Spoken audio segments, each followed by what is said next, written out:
Hello दोस्तों, मैं विजय पटेल आप सभी का स्वागत करता हूं आपके अपने यूट्यूब चैनल दबंग क्लासेस में। दोस्तों, आज हम पढ़ने वाले हैं एमपी पुलिस एग्जाम 2021 की तैयारी के लिए जीके जीएस और साइंस के 30 महत्वपूर्ण प्रश्न, जो कि परीक्षा की दृष्टि से बहुत इंपॉर्टेंट है। तो चलिए शुरू करते हैं। लेकिन यदि आपने अभी तक मेरे चैनल को सब्सक्राइब नहीं किया है तो आप मेरे चैनल को सब्सक्राइब कर लें और बेल आइकन का बटन भी जरूर दबा लें और इस वीडियो को भी एक लाइक जरूर कर दें। तो चलिए देखते हैं आज का पहला प्रश्न। आज का पहला प्रश्न है, जनवरी 2020 में शेख खलीफा बिन खलीफा किस देश के प्रधानमंत्री बने हैं? पूछा गया आपसे, जनवरी 2020 में शेख खलीफा बिन खलीफा किस देश के प्रधानमंत्री बने हैं? पहला ऑप्शन है ओमान, दूसरा ऑप्शन है बहरीन, तीसरा ऑप्शन है कतर और चौथा ऑप्शन है कुवैत। तो इसका राइट आंसर है ऑप्शन नंबर 3, कतर। जनवरी 2020 में शेख खलीफा बिन खलीफा कतर देश के प्रधानमंत्री बने हैं। कतर देश की राजधानी है दोहा। और आपको कतर देश से एक और न्यूज़ याद रखना है, हाल ही में कतर ने ओपेक संगठन की सदस्यता छोड़ दी है और ओपेक तेल निर्यातक देशों का एक समूह है। तो आपको याद रखना है कि किस देश ने ओपेक संगठन की सदस्यता छोड़ दी है, तो आंसर होगा कतर। चलिए आगे चलते हैं अगले प्रश्न की ओर। अगला प्रश्न है हमारा प्रश्न क्रमांक 2, निम्नलिखित में से किसने बंगाल के विभाजन को निरस्त किया? पूछा गया आपसे, निम्नलिखित में से किसने बंगाल के विभाजन को निरस्त किया? पहला ऑप्शन है लॉर्ड चेम्सफोर्ड, दूसरा ऑप्शन है लॉर्ड कर्जन, तीसरा ऑप्शन है लॉर्ड मिंटो और चौथा ऑप्शन है लॉर्ड हार्डिंग। तो इसका राइट आंसर है ऑप्शन नंबर 4, लॉर्ड हार्डिंग ने। लॉर्ड हार्डिंग ने 1911 में बंगाल विभाजन को रद्द किया था और बंगाल का विभाजन 1905 में किया गया था। चलिए आगे बढ़ते हैं। अगला प्रश्न है हमारा प्रश्न क्रमांक 3, दास प्रथा के उन्मूलन से संबद्ध गवर्नर जनरल थे। आपसे पूछा गया है कि दास प्रथा का उन्मूलन किस गवर्नर जनरल ने किया था? तो इसका राइट आंसर है ऑप्शन नंबर 2, एलन बरो। लॉर्ड एलन बरो ने 1843 में दास प्रथा का उन्मूलन किया था। आगे चलते हैं अगले प्रश्न की ओर। अगला प्रश्न है हमारा प्रश्न क्रमांक 4, जब बाबर ने पहली बार भारत पर आक्रमण किया तो उस समय दिल्ली सल्तनत के तख्त पर कौन विराजमान थे? पूछा गया आपसे, जब बाबर ने पहली बार भारत पर आक्रमण किया तो उस समय दिल्ली सल्तनत के तख्त पर कौन विराजमान था? पहला ऑप्शन है बहलोल लोदी, दूसरा ऑप्शन है इब्राहिम लोदी, तीसरा ऑप्शन है महमूद लोदी और चौथा ऑप्शन है सिकंदर लोदी। तो इसका राइट आंसर है ऑप्शन नंबर 2, इब्राहिम लोदी। बाबर ने 1526 ईस्वी में पानीपत के प्रथम युद्ध में इब्राहिम लोदी को हराया था और इसकी जीत का कारण था तोपखाना। इसने तोपों का उपयोग किया था। आगे बढ़ते हैं। अगला प्रश्न है प्रश्न क्रमांक 5, किस विश्वविद्यालय ने हाल ही में नोबेल पुरस्कार विजेता अभिजीत बनर्जी को डी लीट की उपाधि प्रदान की है? ये देखिए, पूछा गया है किस विद्यालय ने हाल ही में नोबेल पुरस्कार विजेता अभिजीत बनर्जी को डी लीट की मानद उपाधि प्रदान की है? पहला ऑप्शन है इलाहाबाद विश्वविद्यालय, दूसरा ऑप्शन है कलकत्ता विश्वविद्यालय, तीसरा ऑप्शन है दिल्ली विश्वविद्यालय और चौथा ऑप्शन है नालंदा विश्वविद्यालय। तो इसका राइट आंसर है ऑप्शन नंबर 2, कलकत्ता विश्वविद्यालय ने। कलकत्ता विश्वविद्यालय ने हाल ही में भारतीय मूल के अर्थशास्त्री अभिजीत बनर्जी को डी लीट की मानद उपाधि प्रदान की है और इन्हें इस वर्ष अर्थशास्त्र का नोबेल पुरस्कार मिला था। चलिए आगे चलते हैं अगले प्रश्न की ओर। अगला प्रश्न हमारा प्रश्न क्रमांक 6, ऑक्सफोर्ड यूनिवर्सिटी ने किस शब्द को Hindi word of the year चुना है? पूछा गया आपसे, ऑक्सफोर्ड यूनिवर्सिटी ने किस शब्द को Hindi word of the year चुना है? पहला ऑप्शन है नागरिकता, दूसरा ऑप्शन है घुसपैठ, तीसरा ऑप्शन है आंदोलन, चौथा ऑप्शन है संविधान। तो इसका राइट आंसर है ऑप्शन नंबर 4, संविधान। ऑक्सफोर्ड यूनिवर्सिटी ने संविधान शब्द को Hindi word of the year चुना है। आगे चलते हैं अगले प्रश्न की ओर। अगला प्रश्न है हमारा प्रश्न क्रमांक 7, पृथ्वी पर वायुमंडलीय दाब होने का कारण है? पूछा गया आपसे, पृथ्वी पर वायुमंडलीय दाब होने का क्या कारण है? पहला ऑप्शन है पृथ्वी का गुरुत्वाकर्षण, दूसरा ऑप्शन है पृथ्वी का घूर्णन, तीसरा ऑप्शन है पृथ्वी का परिक्रमण, चौथा ऑप्शन है पृथ्वी की असमान उष्मा। तो इसका राइट आंसर है ऑप्शन नंबर 1, पृथ्वी का गुरुत्वाकर्षण। पृथ्वी पर वायुमंडलीय दाब होने का कारण है पृथ्वी का गुरुत्वाकर्षण बल और गुरुत्वाकर्षण बल की खोज न्यूटन ने की थी। चलिए आगे बढ़ते हैं। अगला प्रश्न है हमारा प्रश्न क्रमांक 8, एक तारा जो नीला दिखाई देता है वह, 4 ऑप्शन है, इसमें से बताना है कि इसकी क्या विशेषता होती है। पहला ऑप्शन है चंद्रमा से अधिक ठंडा है, दूसरा ऑप्शन है सूर्य से अधिक गर्म है, तीसरा ऑप्शन है सूर्य जितना गर्म है और चौथा ऑप्शन है सूर्य की अपेक्षाकृत ठंडा है। तो इसका राइट आंसर है ऑप्शन नंबर 2, एक तारा जो नीला दिखाई देता है वह सूर्य से अधिक गर्म होता है। जो तारा जितना अधिक गर्म होता है वह उतना ही अधिक नीला दिखाई देता है। आपने देखा होगा कि जब गैस जलती है या फिर कहीं पर आग जल रही होती है तो उसका जो नीला भाग होता है वह सर्वाधिक ऊष्मा वाला होता है। आगे चलते हैं अगले प्रश्न की ओर। अगला प्रश्न है हमारा प्रश्न क्रमांक 9। खिरगिज जनजातियों के घर क्या कहलाते हैं? पूछा गया आपसे खिरगिज जनजातियों के घर क्या कहलाते हैं। पहला ऑप्शन है इग्लू, दूसरा ऑप्शन है यूर्त, तीसरा ऑप्शन है काक और चौथा ऑप्शन है कयाक। तो इसका राइट आंसर है ऑप्शन नंबर 2 यूर्त। खिरगिज जनजातियों के घर यूर्त कहलाते हैं और खिरगिज जनजातियाँ मध्य एशिया में पाई जाती हैं। आगे बढ़ते हैं अगले प्रश्न की ओर। अगला प्रश्न है प्रश्न क्रमांक 10। डुरंड लाइन निम्नलिखित दो देशों के बीच की सीमा है। आपको 4 ऑप्शन दिए गए हैं और आपको बताना है कि इनमें से किन देशों की बीच की सीमा को डुरंड लाइन कहा जाता है। पहला ऑप्शन है भारत और पाकिस्तान, दूसरा ऑप्शन है भारत और अफगानिस्तान, तीसरा ऑप्शन है पाकिस्तान अफगानिस्तान, चौथा ऑप्शन है अमेरिका और मेक्सिको। तो इसका राइट आंसर है ऑप्शन नंबर 2 पाकिस्तान और अफगानिस्तान। डुरंड लाइन पाकिस्तान और अफगानिस्तान देशों के बीच की सीमा है और भारत और पाकिस्तान के बीच की सीमा रेड क्लिफ रेखा है। तो यहाँ आपसे पूछा गया था डुरंड लाइन किन देशों के बीच की सीमा रेखा है, तो इसका राइट आंसर है पाकिस्तान और अफगानिस्तान।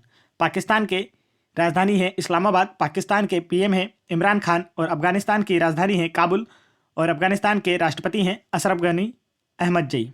चलिए आगे चलते हैं अगले प्रश्न की ओर। अगला प्रश्न है हमारा प्रश्न क्रमांक 11।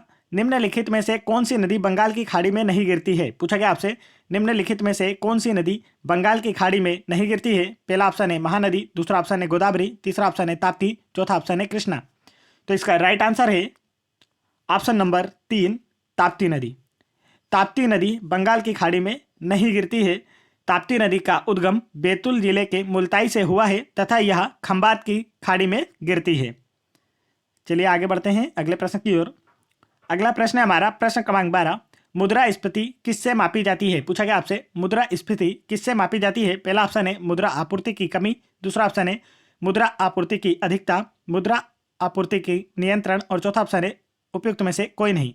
तो यहाँ पूछा गया है मुद्रास्फीति किससे मापी जाती है, तो इसका राइट आंसर है ऑप्शन नंबर 2 मुख्य आपूर्ति की अधिकता, मुद्रा आपूर्ति की अधिकता। जब बाजार में पैसों की मात्रा बहुत अधिक हो जाती है तो मुद्रास्फीति की स्थिति आ जाती है।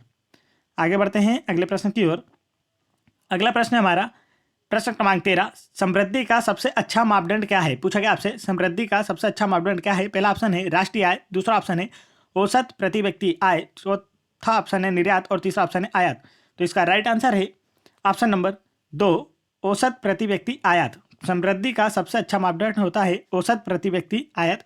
किसी राष्ट्र की प्रति व्यक्ति आय उस राष्ट्र की समृद्धि का द्योतक होती है। आगे बढ़ते हैं दोस्तों अगले प्रश्न की ओर। अगला प्रश्न है हमारा प्रश्न क्रमांक 14। जनवरी 2020 में 5वां नेशनल आइस हॉकी चैंपियनशिप 2020 कहाँ आयोजित की गई? पूछा गया आपसे जनवरी 2020 में 5वां नेशनल आइस हॉकी चैंपियनशिप 2020 का आयोजन कहाँ किया गया? पहला ऑप्शन है श्रीनगर, दूसरा ऑप्शन है लेह, तीसरा ऑप्शन है कारगिल और चौथा ऑप्शन है शिमला। तो इसका राइट आंसर है ऑप्शन नंबर 2 लेह में। जनवरी 2020 में 5वां national ice hockey championship 2020 Leh में आयोजित किया गया था। लेह केंद्र शासित प्रदेश लद्दाख की राजधानी है और लेह वर्तमान में क्षेत्रफल की दृष्टि से भारत का सबसे बड़ा जिला है। लद्दाख के उपराज्यपाल हैं आर.के. माथुर और मुख्य न्यायाधीश हैं गीता मित्तल। आगे चलते हैं दोस्तों अगले प्रश्न की ओर। अगला प्रश्न है हमारा प्रश्न क्रमांक 15। निम्न में से किस राज्य ने साइबर सेफ वुमेन पहल की शुरुआत की है? पूछा गया आपसे निम्न में से किस राज्य ने साइबर सेफ वुमेन पहल की शुरुआत की है। पहला ऑप्शन है केरल, दूसरा ऑप्शन है दिल्ली, तीसरा ऑप्शन है राजस्थान और चौथा ऑप्शन है महाराष्ट्र। तो इसका राइट आंसर है ऑप्शन नंबर 4 महाराष्ट्र राज्य ने। महाराष्ट्र राज्य ने हाल ही में साइबर सेफ वुमेन पहल की शुरुआत की है।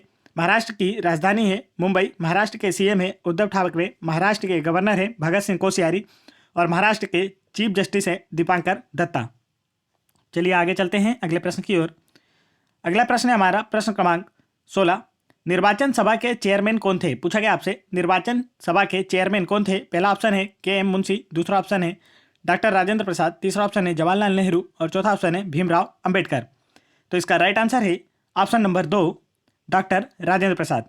निर्वाचन सभा के चेयरमैन थे डॉक्टर राजेंद्र प्रसाद और डॉक्टर राजेंद्र प्रसाद भारत के प्रथम राष्ट्रपति थे और अभी तक इन्हीं राष्ट्रपति का कार्यकाल सबसे लंबा रहा है। आगे बढ़ते हैं अगले प्रश्न की ओर। अगला प्रश्न है हमारा प्रश्न क्रमांक 17, मौलिक अधिकारों में संशोधन करने के लिए कौन सक्षम है। आपसे पूछा गया है कि जो मौलिक अधिकारों में संशोधन किया जाता है तो उसे कौन कर सकता है। पहला ऑप्शन है राष्ट्रपति, दूसरा ऑप्शन है लोकसभा, तीसरा ऑप्शन है सर्वोच्च न्यायालय, चौथा ऑप्शन है संसद। तो इसका राइट आंसर है ऑप्शन नंबर 4, संसद।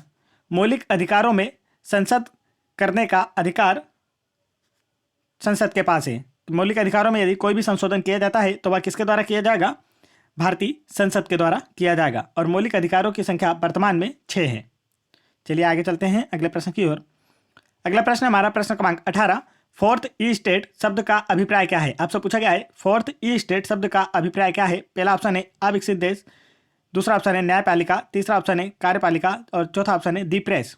तो आपसे पूछा गया है फोर्थ ई स्टेट शब्द का अभिप्राय क्या है। तो इसका राइट आंसर होगा ऑप्शन नंबर 4, दी प्रेस। चलिए आगे चलते हैं अगले प्रश्न की ओर।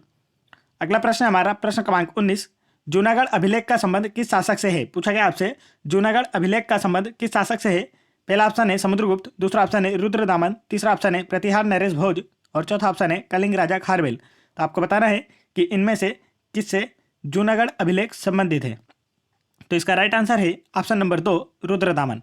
जूनागढ़ अभिलेख का संबंध रुद्रदामन से है और जूनागढ़ अभिलेख को रुद्रदामन ने बनवाया था। चलिए आगे चलते हैं अगले प्रश्न की ओर। अगला प्रश्न हमारा प्रश्न क्रमांक 20, संगम वंश की स्थापना किसने की थी। पूछा गया आपसे संगम वंश की स्थापना किसने की थी। पहला ऑप्शन है सालुब नरसिंह, दूसरा ऑप्शन है वीर नरसिंह, तीसरा ऑप्शन है तिरुमल और चौथा ऑप्शन है हरिहर प्रथम। तो यहाँ पूछा गया आपसे संगम वंश की स्थापना किसके द्वारा की गई थी। तो इसका राइट आंसर है ऑप्शन नंबर 4, हरिहर प्रथम के द्वारा। संगम वंश के प्रसिद्ध शासक हरिहर और बुक्का भाई थे। इन्होंने 1336 ईस्वी में विजयनगर की स्थापना की थी और यह कार्य इन्होंने मोहम्मद बिन तुगलक के काल में किया था। संगम वंश की राजधानी विजयनगर थी और विजयनगर की स्थापना 1336 में हरिहर बुक्का के द्वारा की गई थी।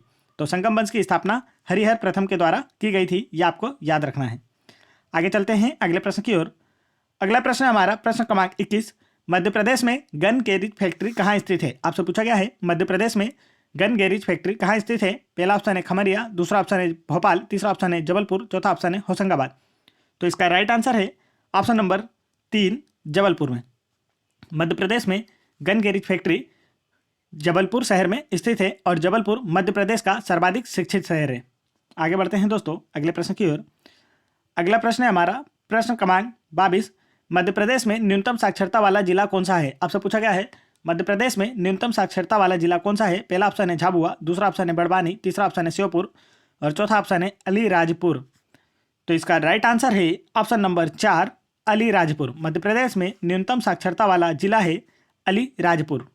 आगे चलते हैं अगला प्रश्न है प्रश्न क्रमांक 23, तात्या टोपे स्टेडियम कहाँ स्थित है। पूछा गया आपसे तात्या टोपे स्टेडियम कहाँ स्थित है। पहला ऑप्शन है ग्वालियर, दूसरा ऑप्शन है इंदौर, तीसरा ऑप्शन है भोपाल और चौथा ऑप्शन है जबलपुर।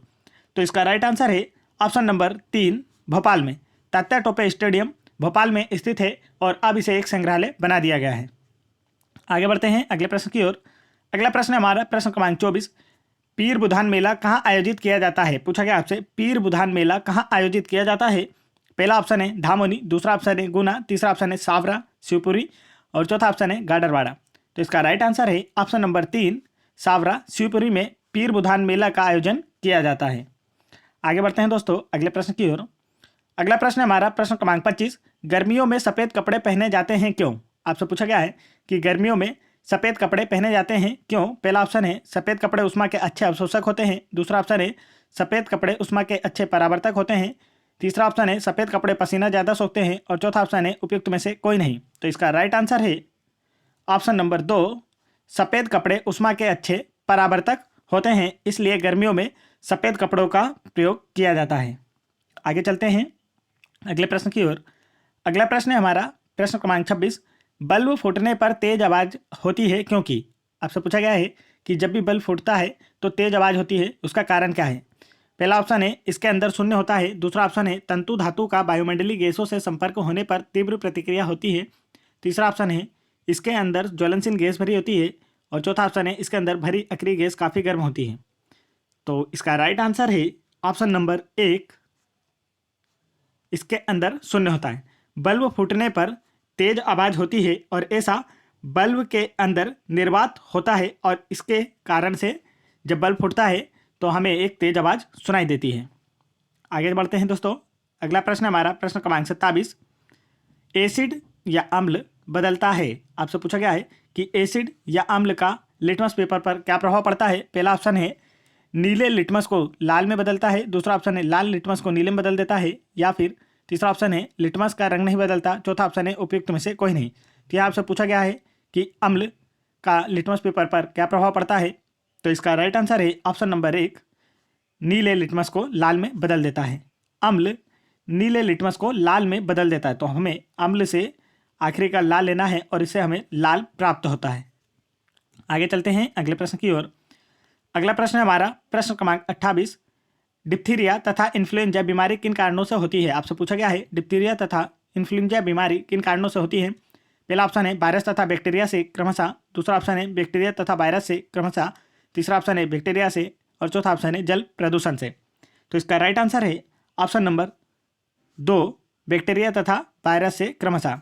डिप्थीरिया बीमारी बैक्टीरिया से तथा इन्फ्लुएंजा बीमारी वायरस संक्रमण के कारण होती है। आगे बढ़ते हैं अगले प्रश्न की ओर। अगला प्रश्न हमारा प्रश्न क्रमांक 29। मिडनाइट चिल्ड्रन पुस्तक के लेखक कौन है। आपसे पूछा गया है कि मिडनाइट चिल्ड्रन पुस्तक किसके द्वारा लिखी गई है।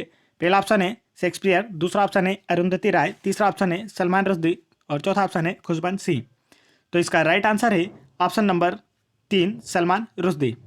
मिडनाइट चिल्ड्रन पुस्तक के लेखक हैं सलमान रुश्दी। आगे चलते हैं अगले प्रश्न की ओर। अगला प्रश्न है हमारा प्रश्न क्रमांक 30।